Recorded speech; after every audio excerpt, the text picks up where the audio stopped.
How old were you when you started doing these impressions, Matt? 4 years old. To when you were a child? I was 4. And what was your first impression? Austin Powers. I don't really do it anymore, but Austin Powers is the movie that got me obsessed with comedy. To Dr. Evil, Fat Bastard, Goldmember, and then I did my grandfather, Don Levinson. Hello, Matthew. How you doing? I want to talk about the mechanics of an impression. Yes. Right? You know, you want to do an impression of somebody, and it's not about getting the person's voice down so much as it is grabbing onto a hook. Yeah. So like your hook for Howard is right. And so how did you figure out that hook? It just like kind of happened. I have videos of myself early on trying to do a Howard, and then it just kind of developed, and then I just started to say right, and like now I was working on my Tim Walls.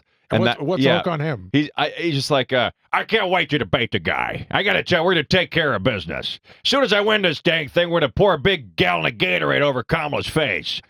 It's just like developing. It's not quite there yet, but it's getting that. It's a weird thing. I start to watch the person, and then I kind of hear them in my head, and then I just walk down the street and I do them. Like sometimes I walk down the street as King Charles. I don't know what happens. I just like to do this voice, though. The words sort of connect. You know, like Paul Giamatti goes, oh, yes.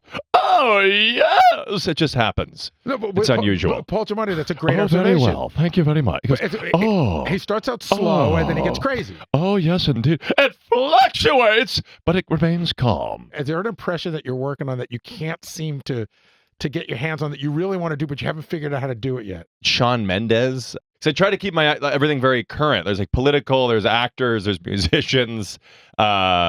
So I was working my J.D. Vance. So what's that? He's like, the Democrats think Mountain Dew is racist. They think if you drink Mountain Dew, it's racist. And these Democrats, they drive me crazy. I was talking to my Mima and my Peepa and my Weewa about this. He's got these weird, he's like, the Democrat. He doesn't say Democrat. He goes, the Democrats.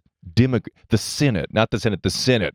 It's weird. But I also think that's a great hook you have for him, for all the Mima. Democrats. No, the Mima. My Mima, my Weewa. All his, rootsy lingo. It's like the material writes itself.